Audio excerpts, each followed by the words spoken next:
All right. Good afternoon. Good evening, everybody. My name is I was going to say Michelle, but my name is not Michelle. My name is Melody. And I usually join Rochelle here for Thrive O'Clock. And I think if Rochelle, if you hear this, jump on anytime. We miss you. It's not the same. But we have a great guest today. And her name is probably a name you already know. She's written a fabulous book, and I'm going to let her share that in just a second. But thank you so much for joining in today, whether it's in Facebook or Twitter. Drop some comments, questions. Tell us about your week. How have you been doing? What are some things that you've learned this week, or what are you dealing with? We want to know. So please share. And today's guest is Miss Elisabeth Bostwick, and I am so thrilled to be with you live. Tell us a little bit about yourself, Elisabeth. Sure thing. Well, and feel free to call me Liz too. I know I go by Elisabeth. It's kind of what's written everywhere, but people call me Liz also. So yeah, it's so great to be here with you, Melody. I've been connected with you for some time, so it's just so nice to meet you and just be here live. Agreed. So yeah, anyway, so I'm from New York, and I've been a 15-year classroom teacher, then moved into instructional coach position, worked with technology integration, and am doing some consulting, social media work. And my newest thing right now, I've been doing some work with PBS education, but this year we're doing a little bit more work with that. We're coaching some of our new class of digital innovators coming up, and doing work really with culture and Indigenous people, and particularly using the Molly of Denali resources from Alaska. And I know you're from Alaska. Yes, we like Molly from Denali. Oh, Yes. yeah. So I'm super excited to work with this group of educators. And yeah, they're going to be just taking some resources and creating some different lessons that teachers can turnkey in their classrooms. So for PBS education, I'm working in a coaching role with that. So, I guess, I'm a mom, I'm a wife, and it's a full-time life of all types of things. And of course, I'm the author of Take the Leap, Ignite a Culture of Innovation. Nice. And so tell us a little bit about what your book is about. Sure. Well, Take the Leap is all about stepping outside your comfort zone and into growth. And so LEAP is an acronym, and the L stands for luminous culture. It's all about shining a light on every individual's creative potential. The E is for empowered learning and really encouraging students to take ownership of their education. And the A is for authenticity in learning. And it's about tapping into passions to create relevant learning experiences. And then we get to P, which is all about potential. We want to ignite a movement of inspired and confident learners. And so I came about and I wrote this book because as a teacher and as a parent, I had been watching my own kids and other kids go through education. And of course, we had our curriculum and we had our programs and all of that. But one thing I noticed is that we needed to ramp up engagement. And then a lot of people are like, well, how come kids don't remember this year to year? We've all experienced that. Like, they were taught this. We know in first grade and second grade. And really looking at what could we do differently. And so over many years, it was really trial and error and looking at best practices and then taking those practices and innovating even further. And ultimately, I really felt that our schools ought to be places where students explore and inquire, unleash creative thinking, and just within a supportive, collaborative environment. So my team and myself all created an environment where every child could truly thrive. So it's been an exciting journey. We've done a lot of passion projects, a lot with makerspace and project-based learning as well, too. That's so cool. You are in the right place where if you are all about students thriving and their learning, how could you not be in this space? That is so cool. Absolutely. And so tell us, I'm interested, you have your hands in a lot of different things. What is right now, what are you most excited about? Like, what is just bringing you a lot of joy? I have to say right now, they're so hard to pick one thing. There's a lot of things bringing me joy. Honestly, I have to be honest, I love working with the crew of people from PBS Education, based in Arlington, Virginia, and they are just a knockout team of individuals. And then I work with our local PBS station too. So something I wasn't even thinking about, but we actually have 2 series upcoming with them, where we're working with small groups of families in the evening to support student learning too.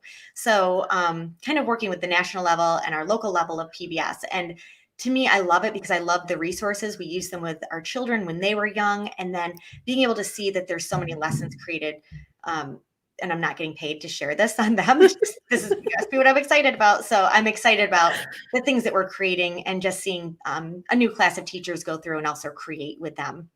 Yeah, But that ultimately, supporting families at home is going to be awesome.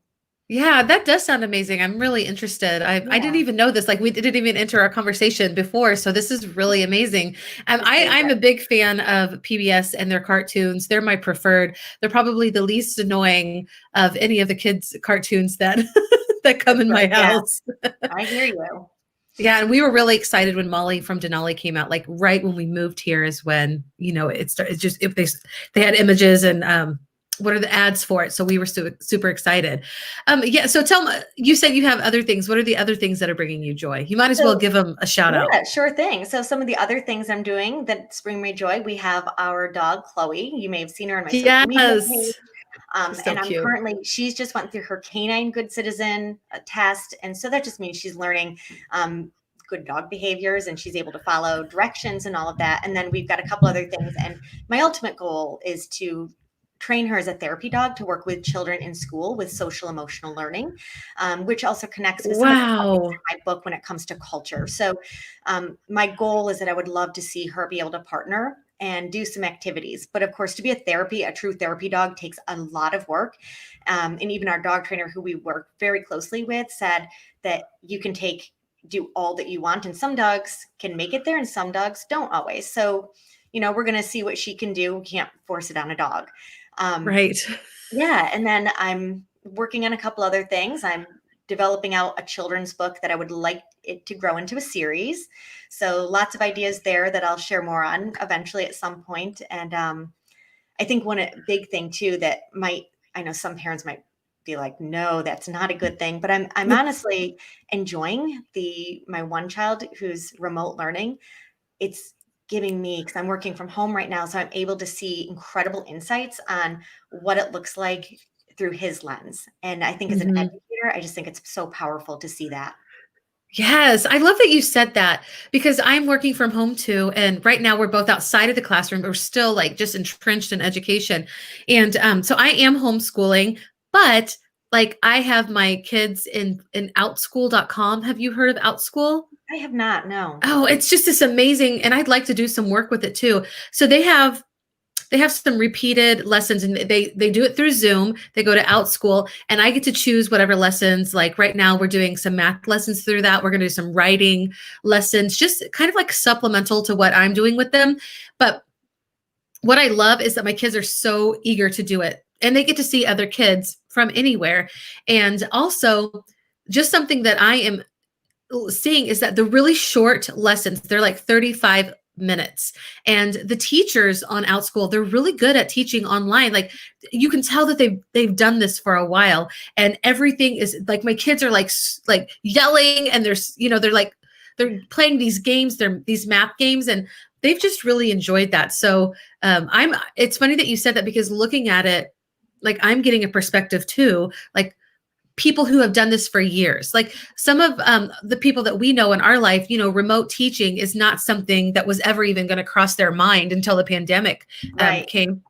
And of course, the schools weren't prepared for it, but there are so many educators out there who are thriving teaching online, have for years. That's what they love to do. And then, like you said, there are families that enjoy this, and Dr. Will always talks about this. Like virtual learning, remote learning is really good for some people. Like you could be schooled all sorts of ways: homeschool, public education, remote learning, private school, whatever works for your family. And for a lot of families, they're finding that remote learning is what they like. It just Yeah. works for them. And for me, that's what I'm saying. He does miss seeing his peers in a Hmm. regular school setting, so that I understand. Um, but he also has friends in the neighborhood, so he's able to see people outside, which is nice. But I just think being able to see him learn and get a better, like I always thought I understood how my children learn, but I'm just getting new insights that I never really saw before. And I think it's neat too, just especially having an educator background, I'm able to see certain things that he might need to close the gap on, and we can really zero in on those. So there's some perks in my opinion like that. And then he has a study hall where sometimes we can go outside, so it's just different things that we get to take advantage of. So Yeah, it sounds great. And those are the same reasons that right now I feel comfortable being outside of, the public school. My kids, just like yours, they miss the interaction with other kids. That is a really big thing with them. So, and I love public education. So I hope that within the next couple of years, and I've already told, like, we have health issues at our home. So this has been a blessing to be able to work at home, Mhm. outside of the classroom for now. But I do hope that one day we'll get back in there.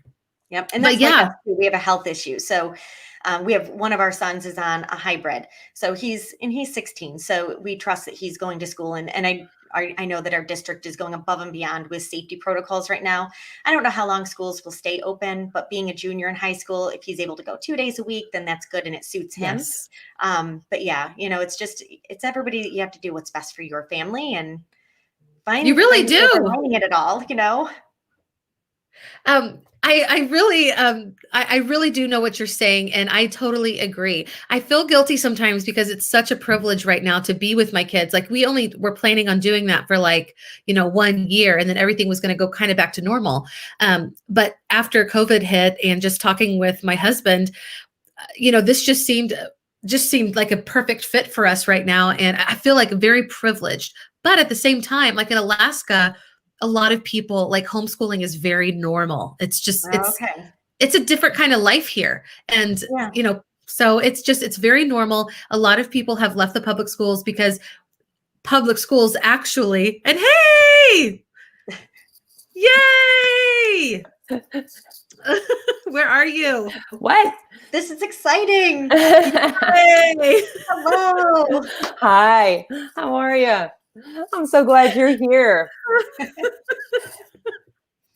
Rahelle, thank you for joining us. We were a little bit worried, but now you're here. We know that you're incredibly busy. So, thank you. And it was weird to go on without you, but now you're here, and I knew that you would come. I didn't lose faith.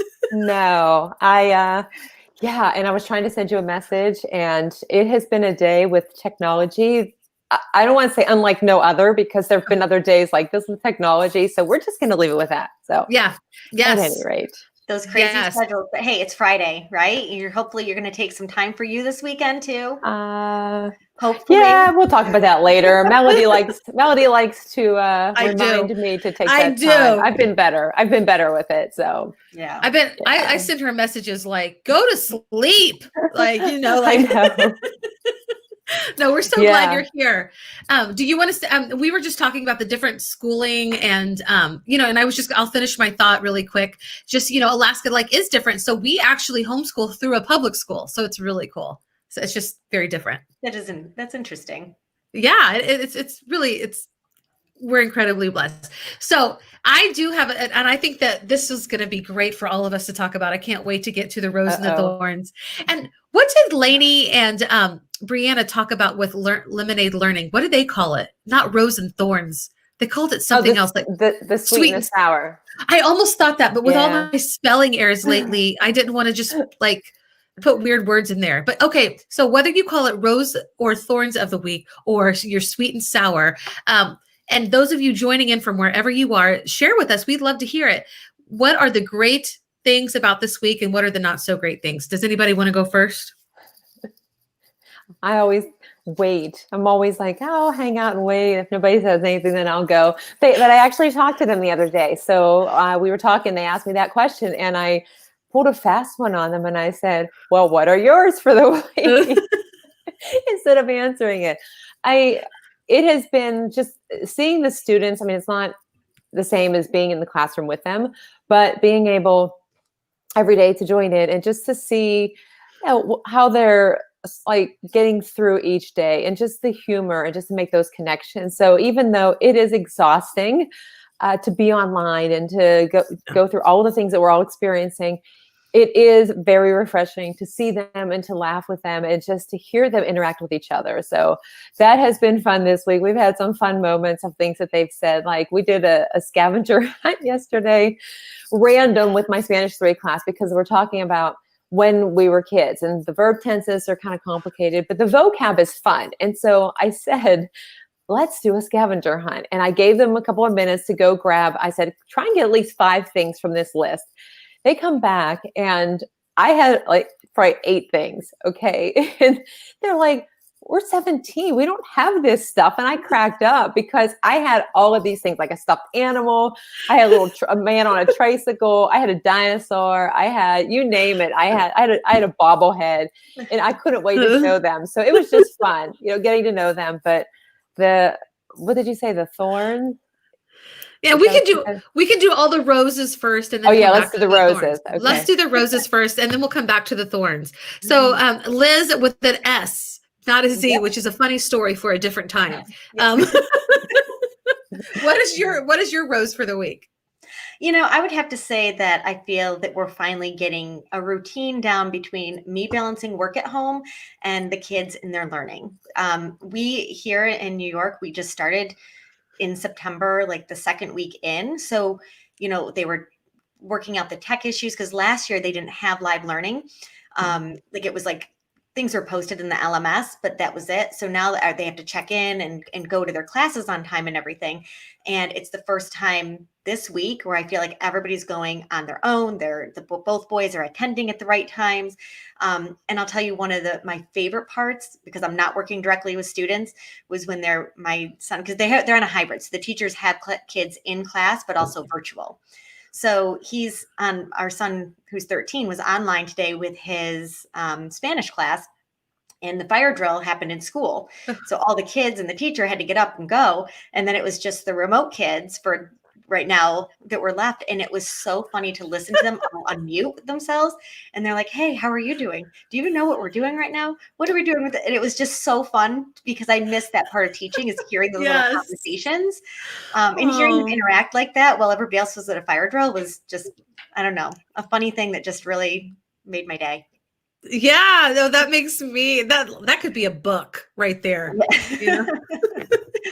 Cute. We do have a comment. My friend Yolanda says her rose was her kinder students are getting the hang of various technology platforms. Thorn, online assessments. I'm sure that, Yolanda, yes, online assessments with kindergartners, I can't even imagine. So kudos to you. If I could, I would send you a dozen roses just for having to deal with that. And thank you for sharing with us. And we'll talk about the thorns in just a second. I'm going to talk about my roses because I'm so excited. I'm busting at the seams. So thank you for asking. I'm sorry. So my roses this week, because this has been a real busy week for me. And so I've been very tired at the end of the day too. But just like you said, Liz, I feel like I'm starting to get more of a routine with schooling and with working. And then today I got to do an interview with Mary Alice Curran about my book and about the Sit Summit. And we started collaborating on another thing. And just being able last night to talk to Bethany Hill on my educator spotlight, like I smiled for hours after that. And what was one thing? Oh yeah. And then the day before that, you guys, I got to fit this in somehow. I am an avid, what am I going to say, Rahelle? What am I going to say? You're not going to actually say probably Harlequin, but romance novel reader. I am okay with Harlequin. Every time. You guys know that I am an avid romance book reader, and I got to interview a USA best-selling author, one of my favorite authors, Jennifer Bernard. And this is the thing. When I get to meet with you guys, like it does something for me. I can't even explain it. Like I do feel really alone a lot of times because just the isolation. So this that's my rose for the week. Yeah. I know I said way too much, but it's all good. Good stuff. But it all had other people. Yes. Okay. So now is the sad thing. Who wants to go first? What's the thorns? Sad or difficult? Can we be difficult? Yeah, it doesn't have to be sad. Let's not be depressing at all. Here we have a comment here. Yes, so you guys can think about the depressing news you want to share. I'm just joking. It can be just challenging. So Andrew says, helping his kiddos as they made their first YouTube video. A how-to on creating slime, of course. That's awesome. That is really cool. It is really and cool. That's right there is what really, when you can empower kids to start creating those and how-to videos, that's what gets them to really love learning. So I love hearing that, Andrew. That's fantastic. It really is. And of course, yes, Andrew, we feel you. Lack of sleep. Yep. Totally with you. Hey, and Andrew, drop your link if you want to share it with us, or your kids' YouTube, if that's something you want others to see. feel free to drop your link. I can tell you guys are clamoring to also share your thorns. I'll share a thorn then. No, the lack of sleep, the exhaustion. It's hard. It's difficult. I mean, I'm not teaching anything as far as courses different. I mean, nothing is new, no new courses in that sense. I've always had the same number of preps and everything. And just the being online, like that part of it, and trying to work through all the challenges of kids getting kicked out of the meetings or the audio, and just that part, it is exhausting. You need more sleep. There's never enough time. So that's part of it. I do miss, I mean, obviously I miss being with the students in the classroom, having those real laughs and things that happen in school. And I'm able to do that online because we can talk and have those exchanges. Melody and I have great exchanges all the time online, but it's not the same. And so some points of the day, it definitely hits me. I'm fine during the school day, but then sometimes towards the end of the school day, I think about, wow, I really wish I could have done this. Or I'll think about ideas for the next day or it's coming up in the week.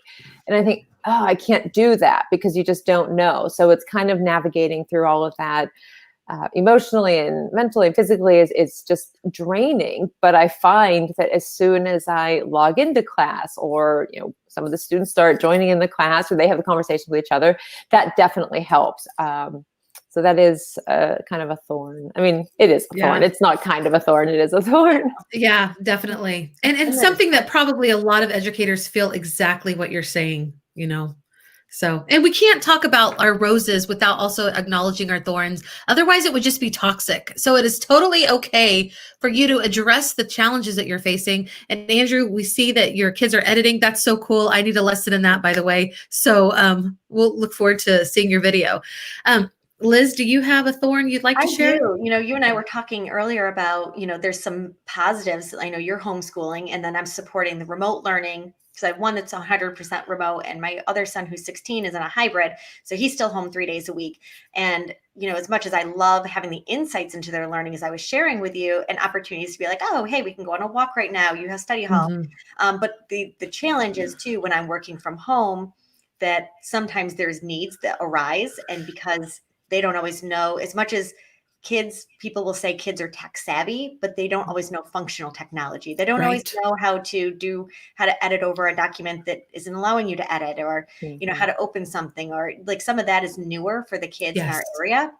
So they need support in those areas. Or we have a new learning management system different than last year. So it's not a bad thing. It just comes with the territory. But I would say that's the hardest thing, is trying to make sure that I'm juggling everything and giving my time everywhere that it needs to go, Oh, yeah. So, for real. Yeah. And Corey Radish says it helps to think about how far we have come. We tend to look at how far we have to go. So true. So true. Yeah. I love that. Thanks, Corey, for sharing that. And I would just have to say that my thorn is kind of like maybe a compromise of what you both just said. Just never feeling like I am enough for all people. Like sometimes I feel like when I do really great things with, like, I get to talk about my story, the stuff that makes me feel like a human being outside of being a wife and a mother, then I feel guilty that maybe I wasn't the greatest mom or the greatest wife this week. I just feel like I never have that balance. I don't even know if balance really exists. So I don't think balance does exist. I've come to that conclusion. And I just think sometimes your attention has to go in one place more than another, because it can't equally balance out all the time. That's how I feel, at least, I think you can only be your best for everybody, but I feel the same way. I feel like I'm torn in so many different directions. And then, I want to be something for everyone that needs me, but then sometimes I'm like, okay, I need to sit down and focus on what's right in front of me. So yeah, it's interesting life to navigate through, but as Corey mentioned, it really does help to think about how far we've all come through this journey. So I like that. Yeah, I do too. We need to like put that on a fancy quote and tweet it out. So thank you, Corey, for that. And we'll give you the shout out too. Like we won't, claim it as our own. And I think this is healthy conversation, what we're doing right now. I'm going to go ahead and make this a staple, Rahelle, if you're okay. And we'll turn it into the sweet and sour because we want to honor our lemonade learners out there. So Yeah. yeah. And thank you guys for sharing, out too. And I think exactly, and Bethany and I talked about this a little bit last night, because you want to have joy, but you don't want it to be toxic joy. And I really do think, like, it sat on me for a while. We really have to share about what's challenging in a way that's not like so negative that's all we're focusing on, but just in a very realistic way. Because if we try to ignore that, I think we're doing a disservice for ourselves and for everybody around us. Right. Yeah. And sometimes in that way, if we talk about it, we can work together on solutions or strategies or share what works to kind of make it better. Because it is hard, because if you talk about what's difficult or what the thorns are, you don't want to be perceived as like complaining or focusing on the negative, of course. So it's looking at, here's the reality, but now what can we do about it? How can we work through it and persevere through those difficult times too? Mm-hmm. And gosh, do we need each other so bad right now? It's crazy. It's terrible. I miss everybody.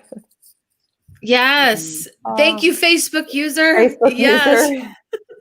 I love that too. That it's okay to say you're overwhelmed. And that's why I say, and I'll tell you, I'm so guilty of not always listening to my own advice, but sometimes I'm the first one to be like, hey, you need to take time for you. And then I'm like, okay, but I didn't hear my own words apparently.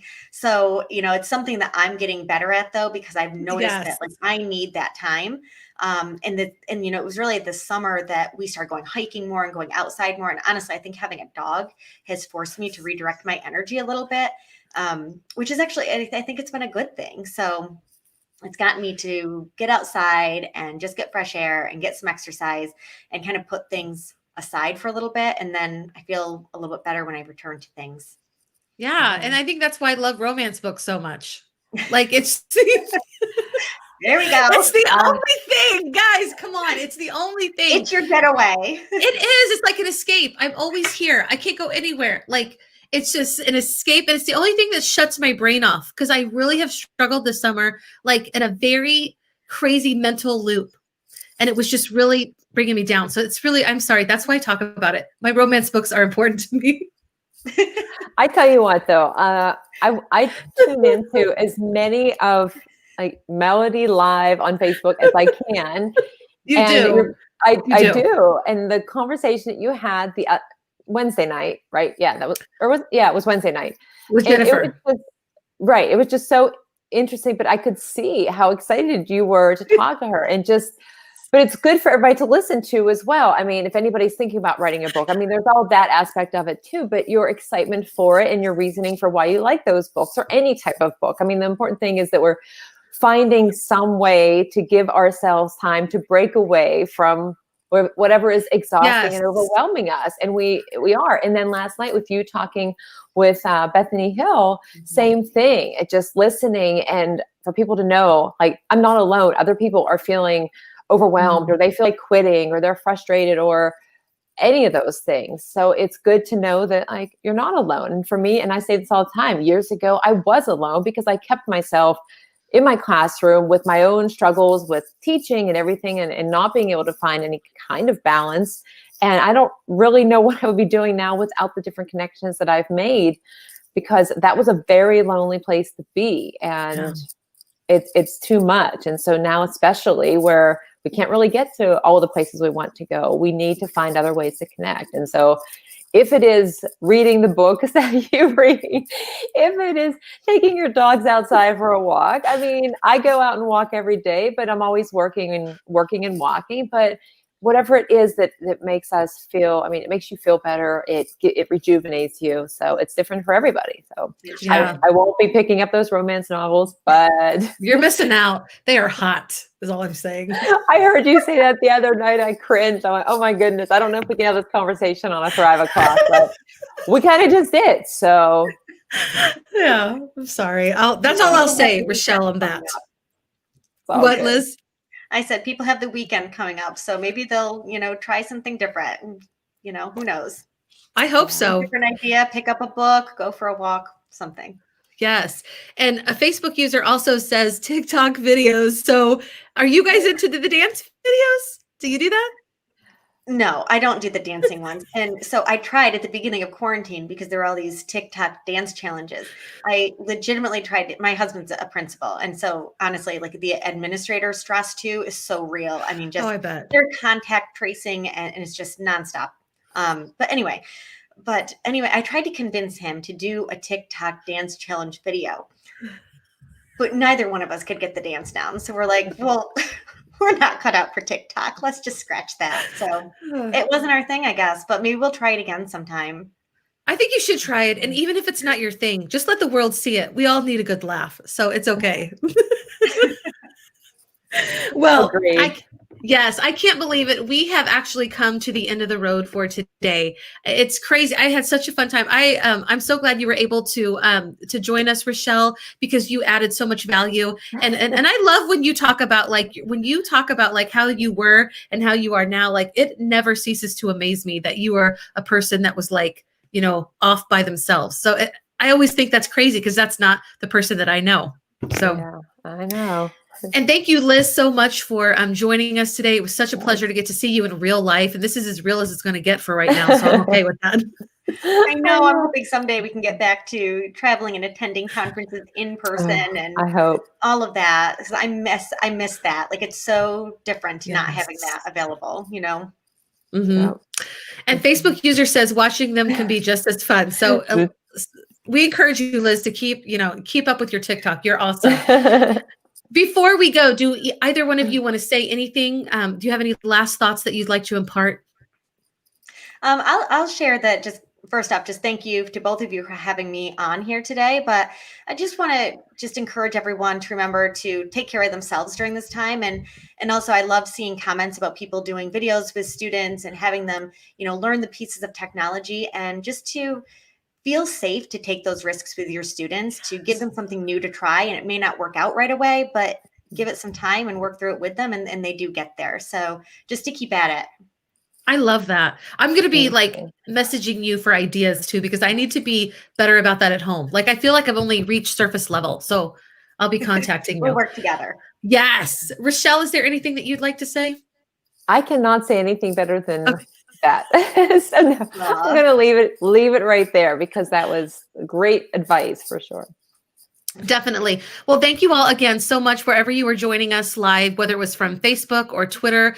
And we just want to invite you to come into our Thrive in EDU Facebook community. It is facebook.com/groups/Thrive in EDU. And until have a great weekend. We'll see you on Monday. Bye, everybody. Bye.